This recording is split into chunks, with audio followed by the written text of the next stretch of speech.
So hello friends, मेरा नाम उत्कर्ष है और आपका मेरे चैनल नाम से फिर से स्वागत है। सो आज की जो फ्रेंड्स वीडियो है वो थोड़ी पढ़ाई से रिलेटेड होने वाली है, क्योंकि अभी मेरे एग्ज़ाम्स आ रहे हैं और आई होप आप सबके भी आ रहे होंगे। तो आज हम लोग पढ़ने जा रहे हैं फ्रेंड्स केमिस्ट्री का पहला chapter chemical reaction and equation, जो कि काफ़ी इंपॉर्टेंट चैप्टर है और ये आपके एग्ज़ाम में आने वाला है। तो मैं आप इस वीडियो आपके ये जो वीडियो फ्रेंड्स ये आपके लिए काफ़ी हेल्पफुल होने वाली है। और इस वीडियो में मैं आप जल्दी आपका ज़्यादा टाइम मैं नहीं लूँगा, क्योंकि ये टाइम जो है अभी बहुत इंपॉर्टेंट है। सो कम से कम टाइम में आपको पूरा चैप्टर का मैं रिवीजन करा दूंगा, ठीक है। सो ये स्टार्ट करते हैं बिना टाइम वेस्ट किए। सबसे पहले friends chemical reaction and equation को पढ़ने से पहले physical change and chemical change के बारे में जानना आपके लिए ज़रूरी होता है। केमिकल चेंज क्या होता है? ऐसे चेंजेस जिसमें एक या एक से ज़्यादा न्यू सब्सटेंस फॉर्म होता है। और फ्रेंड्स इसमें जो सब्सटेंस नए सब्सटेंस बनते हैं उसको रिवर्स आप नहीं कर सकते। जैसे कि मान लीजिए कि आपने एक पेपर लिया, उसे जलाया, तो उसकी जो ऐश बची आप उस ऐश को वापस पेपर में कन्वर्ट नहीं कर सकते हैं। सो ऐसे चेंजेस को केमिकल चेंज बोलते हैं। तो इसमें जो ऐश है फ्रेंड्स वो नई नई एक सब्सटेंस बनी है जो कि पेपर से, जिसके प्रॉपर्टीज़ एकदम अलग हैं। उसकी फिजिकल प्रॉपर्टीज़ भी पेपर से अलग है, ठीक है।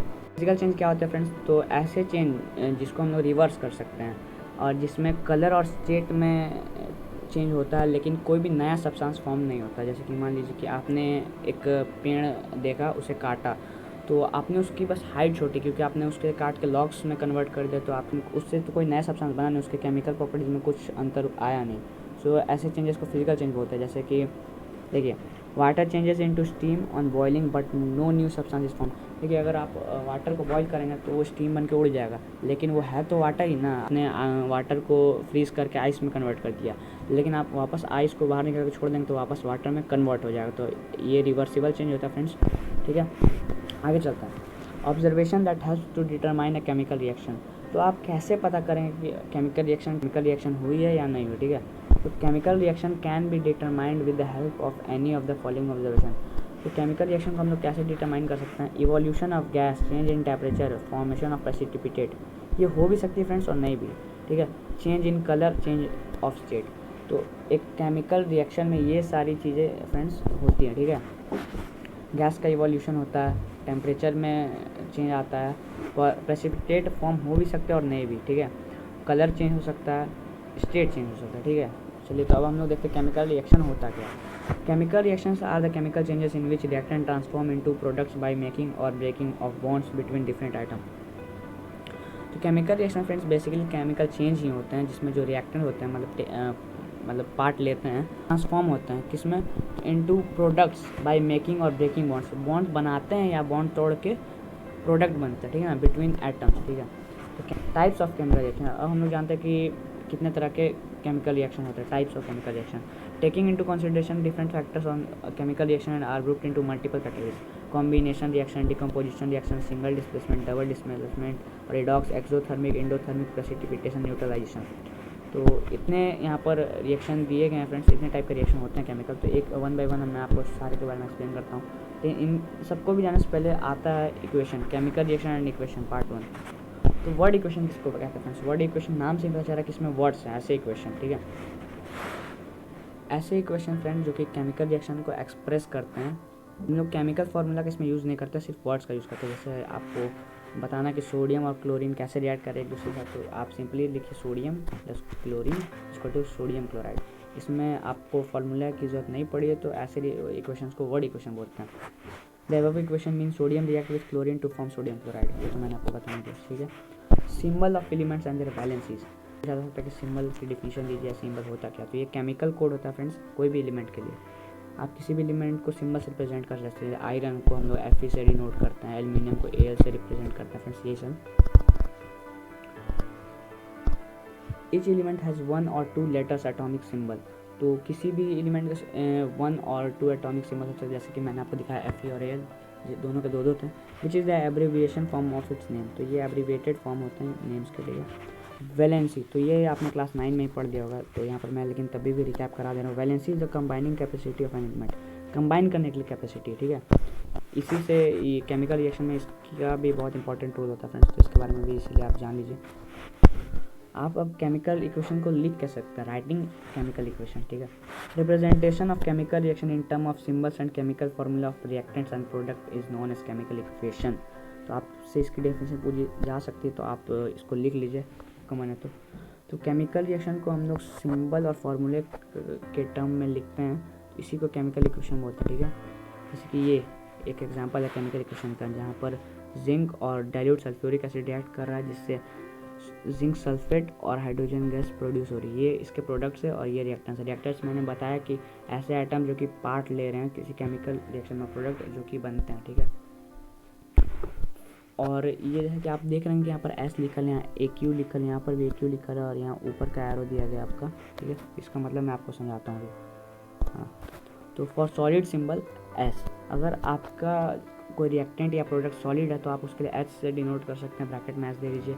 अगर लिक्विड है तो एल से, गैस है तो जी से, एक्वस सॉल्यूशन मतलब पानी में डिजॉल्व है तो ए क्यू आप उसे लिख सकते हैं। फॉर गैस, गैस के लिए आप इसको ऐसे भी कर सकते हैं, ठीक है। गैस प्रोड्यूस ये प्रोडक्ट में आती है तो आप इसको ऐसे, और प्रेसिपिटेट के लिए आप इसको डाउन एरो दे सकते हैं, या आप इसको पीटी भी लिख सकते हैं, ठीक है। चलो अब बैलेंस कैसे करते हैं केमिकल रिएक्शंस को, ठीक है। सबसे पहले आपने law of conservation of mass पढ़ा होगा 9 में, तो उसका भी देखा मैं आपको दे रहा हूँ। तो इस लॉ में क्या होता है फ्रेंड्स, कोई भी आइटम ना ही क्रिएट होता है ना ही डिस्ट्रॉय होता है केमिकल रिएक्शन के इंटरवल में। इतने आइटम फ्रेंड्स रिएक्टेंट साइड में होते हैं, कोई भी एलिमेंट के उतने ही आइटम्स उसी एलिमेंट के प्रोडक्ट साइड में भी होने चाहिए, क्योंकि कंजर्वेशन ऑफ मास को ऑबे करना होता है उन्हें। In other words, the total mass of the product formed in the chemical reaction is equal to the total mass of the reactants participated in the chemical reaction. जितना भी मास होता है friends, आप मास कैलकुलेट कर सकते हैं reactants का और प्रोडक्ट का, वो दोनों इक्वल होना चाहिए, ठीक है। बैलेंस्ड केमिकल इक्वेशन किसको होता है, इसकी भी डिफिनेशन आपसे पूछी जा सकती है। तो chemical equations in which number of items, तो मैं आपको बता देता हूँ। तो केमिकल इक्वेशन जिसमें number of items reactant side और number of items product side दोनों इक्वल होंगे तो उसे बैलेंस केमिकल इक्वेशन कहा जाएगा। Steps for balancing the chemical equation, आप कैसे बैलेंस करना है इक्वेशंस को वो भी देख लीजिए। इसको बैलेंस करने का सबसे सिंपल तरीका है हीट एंड ट्रायल मेथड, जो कि काफ़ी लंबा है फ्रेंड्स, तो ये मुझे पसंद नहीं है, मैं शॉर्टकट टेक्निक से यूज़ करता हूँ, ठीक है। लेकिन बता देता हूँ हीट एंड ट्रायल होता क्या है। So heat and trial method, while balancing the equation change their coefficient so that the number of atoms of each element is same on each side of the chemical reaction। इसमें यही होता है friends. सबसे पहले friends combination reaction के बारे में देखते हैं। कॉम्बिनेशन रिएक्शन, तो 2 elements और 1 element and 1 compound और 2 compound combined to give 1 single compound। इसमें बेसिकली फ्रेंड्स क्या होता है कि 2 एलिमेंट या 1 एलिमेंट 1 कंपाउंड या 2 कंपाउंड कंबाइन होते हैं एक सिंगल प्रोडक्ट देने के लिए। लेकिन मैं इसका सिंपल फॉर्म बताता हूँ, general formula A + B to AB, ठीक है फ्रेंड्स, ये होता है। तो H2 + Cl2 = 2HCl, element plus element is equal to compound. तो इसमें आप देख सकते हैं 2 एलिमेंट मिलके एक कंपाउंड बना रहा है, ठीक है। तो ये बात देखिए। फिर इसका एक और एग्जांपल है, कंपाउंड प्लस एलिमेंट मिलके एक कंपाउंड बना रहे हैं। यहाँ पर कार्बन मोनोऑक्साइड है और ऑक्सीजन है, ये कार्बन डाइऑक्साइड बना रहे हैं। यहाँ पर NH3 + HCl मिलकर NH4Cl बना रहे, compound plus compound equal to compound. तो यहाँ पर भी मतलब फ्रेंड्स बेसिकली आपका इतना याद रखिए, 2 चीज़ें मिलकर इसमें एक चीज़ का फॉर्मुलेशन होता है, ठीक है। कॉम्बिनेशन रिएक्शन में 2 सब्सटेंसेस मिलकर एक सब्सटेंस बनते हैं, वो सब्सटेंस कंपाउंड ही होगा जो बनेगा, ठीक है। डिकम्पोजिशन रिएक्शन क्या होता है, डिकम्पोजिशन रिएक्शन, इससे आप रिवर्स ऑफ कॉम्बिनेशन रिएक्शन भी बोल सकते हैं, ठीक है। क्यों, मैं बताता हूँ। इसमें जो सिंगल सब्सटेंस होता है, single reactant decomposes on the application of heat और लाइट और electricity to give 2 or more product. Simple दे देता हूँ फॉर्मूला। इसमें जो एक सिंगल प्रोडक्ट होता है, सिंगल रिएक्टेंट होता है फ्रेंड्स, वो हीट या लाइट या इलेक्ट्रिसिटी के प्रेजेंस में 2 या 2 से अधिक चीज़ों में टूटता है, ठीक है। सिंगल रिएक्टेंट डिकम्पोजेज, ठीक है। तो इसीलिए इसे रिवर्स ऑफ कॉम्बिनेशन रिएक्शन भी बोलते हैं। ये पूछी जा सकती है एग्जाम में कि टाइप्स ऑफ डिकम्पोजिशन रिएक्शन। तो अगर डिकम्पोजिशन रिएक्शन में हीट का यूज़ किया जा रहा है, जैसे कि इस रिएक्शन में हीट का यूज़ किया जा रहा है, तो इसे थर्मोलिटिक डिकम्पोजिशन कहते हैं या थर्मोलाइसिस कहते हैं, ठीक है। देखिए यहाँ पर मर्क्यूरी का ऑक्साइड है, इससे हमने हीट दी तो यहाँ पर मर्क्यूरी बना और ऑक्सीजन हो गया, दिखाता हूँ। तो decomposition reaction which require light, इसको फोटोलिटिक डिकम्पोजिशन और फोटोलाइसिस बोलते हैं। तो इसमें फ्रेंड्स आपने हीट की मदद से डिकम्पोजिशन देगा और इधर लाइट की मदद से डिकम्पोजिशन हो रहा है, जिसे फोटोलिटिक डिकम्पोजिशन और फोटोलाइसिस कहते हैं। देखिए यहाँ पर देखिए, photolytic decomposition of H2O2 hydrogen peroxide का फोटोलिटिक डिकम्पोजिशन हो रहा है। तो सनलाइट इस पर आई, ठीक है, और यहाँ पर ऑक्सीजन उड़ गया और H2O वाटर रह गया, ठीक है। और एक और तरह की डिकम्पोजिशन रिएक्शन होते हैं जो कि इलेक्ट्रिसिटी जिसके लिए चाहिए होती है, उसको इलेक्ट्रोलाइटिक डिकम्पोजिशन बोलते हैं या इलेक्ट्रोलाइसिस बोलते हैं। देखिए for example, electrolytic decomposition of H2O। यहाँ पर H2O की इलेक्ट्रोलाइटिक डिकम्पोजिशन की जा रही है। देखिए क्या हो रहा है इसमें, एक बैटरी है, यहाँ पर कैथोड और एनोड, दो इसके इलेक्ट्रोड है, इसमें इलेक्ट्रिसिटी दी जा रही है जिससे जो H2O के पार्टिकल्स है वो स्प्लिट हो जा रहा है हाइड्रोजन और ऑक्सीजन में। आप देख सकते हैं इसे, ठीक है। इस वाले टेस्ट ट्यूब में हाइड्रोजन है और इस वाले टेस्ट ट्यूब में ऑक्सीजन, तो ये वाटर के मॉलिक्यूल्स को स्प्लिट करता है, ठीक है, इलेक्ट्रिसिटी के प्रेजेंस में। तो डिस्प्लेसमेंट रिएक्शन किसको कहते हैं फ्रेंड्स? तो ऐसा रिएक्शन फ्रेंड्स जिसमें जो मोर रिएक्टिव एलिमेंट होता है वो डिस्प्लेस करता है लेस रिएक्टिव एलिमेंट को उसके कंपाउंड में से, ठीक है। जैसे दिखाता हूँ, जो Zn यानी कि जो जिंक होता है फ्रेंड्स, कॉपर से ज़्यादा रिएक्टिव होता है। आपने रिएक्टिविटी सीरीज़ आगे आप पढ़ेंगे तो उसमें आपको पता चलेगा जिंक जो होता है कॉपर ज़्यादा रिएक्टिव होता है। तो जिंक कॉपर को उसके सॉल्यूशन से, कॉपर सल्फेट सॉल्यूशन से डिस्प्लेस कर देता है और अपना एक सॉल्यूशन बनाता है जिसको कहते हैं जिंक सल्फेट सॉल्यूशन, और कॉपर अलग हो जाता है, ठीक है। कॉपर यहाँ पर बेसिकली फ्रेंड्स प्रेसिपिटेट के फॉर्म में नीचे बैठ जाता है, ब्राउनिश कलर का होता है। अब बात करते हैं डबल डिस्प्लेसमेंट रिएक्शन की। तो ऐसा रिएक्शन जिसमें एक्सचेंज ऑफ आयंस होता है, ठीक ना, रिएक्टेंट्स के बीच में। तो जैसे दिखाता हूँ, जैसे कि Al2SO4 होल 3 है, Al2SO4 होल 3 एल्यूमिनियम सल्फेट है यहाँ पर, और यहाँ पर कैल्शियम हाइड्रोक्साइड है, ठीक है। देखिएगा आयन का एक्सचेंज होगा, इसका जो सल्फेट है वो यहाँ आ जाएगा और इसका जो हाइड्रोक्साइड है वो इधर आ जाएगा। यहाँ पर देखिए एल्यूमिनियम हाइड्रोक्साइड बना और कैल्शियम सल्फेट बना, ठीक है। तो आपने देखा कि इसमें आयन का एक्सचेंज हो रहा है, तो इसको डबल डिस्प्लेसमेंट रिएक्शन कहते हैं, ताकि ये रिएक्टेंट के बीच में आयन का एक्सचेंज होता है इसमें, सिंपल सी बात है। अब आइए प्रेसिपिटेशन रिएक्शन में। पहले बताता हूँ प्रेसिपिटेट क्या होता है, कि ये एक इनसॉल्यूबल कंपाउंड होता है, उसे प्रेसिपिटेट कहते हैं, जो कि दो सब्सटेंशियल रिएक्शन से फॉर्म होता है। जैसे यहाँ पर देखिए सबसे बेस्ट एग्जाम्पल उसका यही था, ये वाला Zn + CuSO4 = ZnSO4 + Cu। तो यहाँ पर जो Cu है यहाँ पर प्रेसिपिटेट है, ठीक है, ये डिस्प्लेस मेटल है। रिडॉक्स रिएक्शन क्या होता है फ्रेंड्स? तो ऐसा रिएक्शन था जिसमें ऑक्सीडेशन और रिडक्शन दोनों टेक्स प्लेस करता है, ठीक है ना। तो ऑक्सीडेशन क्या होता है? ऑक्सीडेशन फ्रेंड्स वो होता है जिसमें ऑक्सीजन का या तो गेन हो या तो हाइड्रोजन का लॉस हो, उसे ऑक्सीडेशन कहते हैं। रिडक्शन इसका अपोजिट होता है।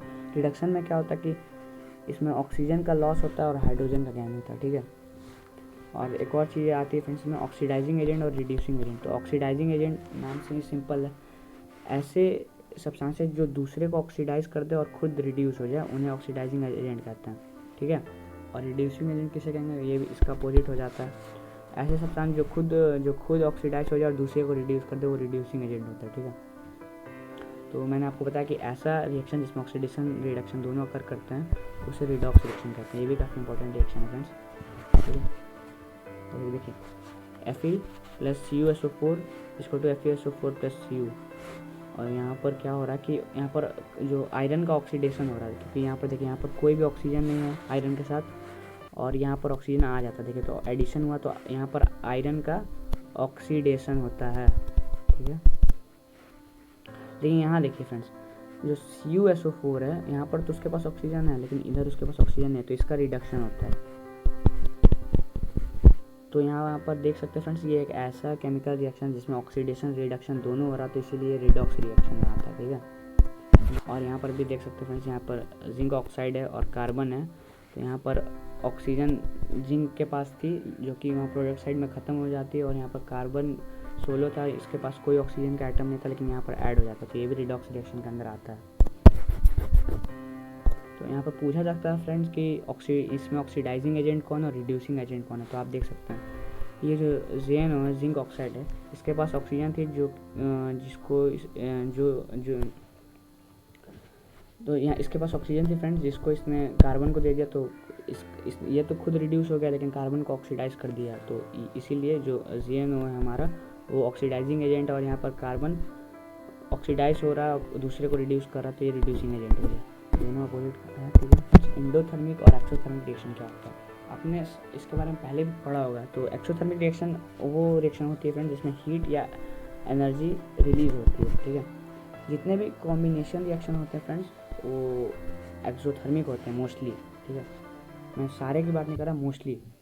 जैसे कि ये देखिए, एल्युमिनियम और फेरस ऑक्साइड का जब रिएक्शन होता है तो एल्युमिनियम ऑक्साइड और फेरस बनता है, जिसके साथ साथ हीट भी प्रोड्यूस हो रही है, तो ये एक एक्सोथर्मिक रिएक्शन में आता है, ठीक है।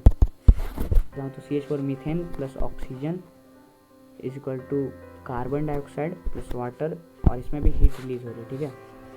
और एंडोथर्मिक देखते हैं फ्रेंड्स, तो इसमें हीट रिक्वायर होती है, ठीक है। इसमें आपको एनर्जी सप्लाई करनी पड़ती है रिएक्शन करने के लिए, ठीक है। ये देखिए, जो फोटोसिंथेसिस होता है फ्रेंड्स, वो इसका बेस्ट एग्जांपल होता है, जिसमें कार्बन डाइऑक्साइड और वाटर का रिएक्शन होता है सनलाइट के प्रेजेंस में। यहाँ पर सनलाइट है ना, तो ये हमारा सनलाइट यहाँ पर प्रोवाइड किया जा रहा है, जिससे ग्लूकोज का फॉर्मेशन होता है, ठीक है। तो अब बात करते हैं फ्रेंड्स कि कोरोजन क्या होता है। तो gradual deterioration of materials, usually metals, by the action of moisture, air और केमिकल्स। तो फ्रेंड्स, आपने देखा होगा कि बारिश के टाइम में आपने कुछ आयरन के सामान बाहर रखे तो उसमें रस्ट लग जाती है, ठीक है ना, तो वो भी कोरोजन के अंदर ही आती है। तो किसके एक्शन से होती है फ्रेंड्स, वो मॉइस्चर, एयर और केमिकल्स की मदद से होती है। अब मॉइस्चर में नहीं रखना चाहिए आपको, इसीलिए अपने आयरन्स के आर्टिकल्स को, नहीं तो उसमें रस्ट लग जाएगी, ठीक है। देखिए यहाँ पर एग्जांपल में दे रहा रस्टिंग, आयरन और ऑक्सीजन प्लस H2O, इसको जो ये रस्ट का फॉर्मूला फ्रेंड्स, ये काफ़ी इंपॉर्टेंट फॉर्मूला, आप इसको नोट कर लीजिए। उसके बाद कोरोजन ऑफ कॉपर को आप मॉइस्चर में रखिएगा और कार्बन डाइऑक्साइड के प्रेजेंस में इसमें भी ये भी कोरोड हो जाता है और इसका कलर ग्रीन रहता है। आपको ये सब नोट करना चाहिए फ्रेंड्स, ये काफ़ी इंपॉर्टेंट है। सिल्वर भी कोरोड होता है, और सिल्वर जब कोरोड है तो वो ब्लैक हो जाता है, ठीक है। अब आते हैं रेंसिडिटी की तरफ। रेंसिडिटी क्या होती है? It refers to oxidation of fats and oils in food that is kept for a long time. आपने देखा होगा फ्रेंड्स कि अगर आप कुछ फूड मटेरियल्स को बाहर छोड़ देते हैं तो उनके स्मेल में चेंज होता है। देखिए, इट गिव्स फॉल स्मेल, मतलब उनके स्मेल में चेंज होता है और स्मेल उसकी ठीक नहीं रहती और स्वाद भी उसका ख़राब हो जाता है, तो जो कि आपके हेल्थ के लिए भी बहुत हार्मफुल होता है। तो आपको ऐसे फूड का कंजप्शन नहीं करना चाहिए जो कि रैंसिड हो चुके हो, ठीक है। प्रिवेंशन कैसे करें, मतलब रेंसिडिटी से हम लोग बचाएं कैसे? Use of air tight container, आप उन्हें एयर टाइट कंटेनर्स में रखें जिससे उसमें ऑक्सीजन ना जा पाए, क्योंकि oxidation of fats and oil आपने पढ़ा, ठीक है। अब पैकिंग विथ नाइट्रोजन, आपको फूड मटेरियल्स को पैक कर देना चाहिए नाइट्रोजन की मदद से। नाइट्रोजन अगर आपके पैकेजेस में रहेंगे ना तो रेंसिडिटी काफ़ी कम हो जाती है। और यूजेज ऑफ रेफ्रिजरेटर, आपने देखा होगा कि आपको कुछ फूड आइटम ज़्यादा दिन के लिए प्रिजर्व करना होता है तो आप उन्हें रेफ्रिजरेटर में डाल देते हैं, तो ये रेंसिडिटी को कम करता है, मतलब कि रेंसिडिटी होने से ये आपको प्रिवेंट करता है। एडिशन ऑफ एंटीऑक्सीडेंट और प्रिजर्वेटिव्स, जैसे कि आपने पिकल्स खाते होंगे फ्रेंड्स आप हर दिन अपने डेली लाइफ में, तो उसमें प्रिजर्वेटिव्स यूज़ किए जाते हैं फ्रेंड्स। आप पिकल्स बहुत ज़्यादा दिन भी खा सकते हैं फ्रेंड्स, 1-2 साल तक, उससे कुछ नहीं होता है क्योंकि उसमें प्रिजर्वेटिव्स एडेड होते हैं, ठीक है। सो फ्रेंड्स, हमने पूरे इस चैप्टर को कवर कर दिया इस वीडियो में, तो उम्मीद करता हूँ फ्रेंड्स ये वीडियो आपके लिए हेल्पफुल रही होगी। अगर हेल्पफुल रही है तो वीडियो को लाइक करिए, अपने दोस्तों को शेयर करिए जो एग्ज़ाम की तैयारी कर रहे हैं, और चैनल पर नए हो तो सब्सक्राइब करिए। मिलते हैं आपसे किसी नेक्स्ट वीडियो में, तब तक के लिए बाय बाय।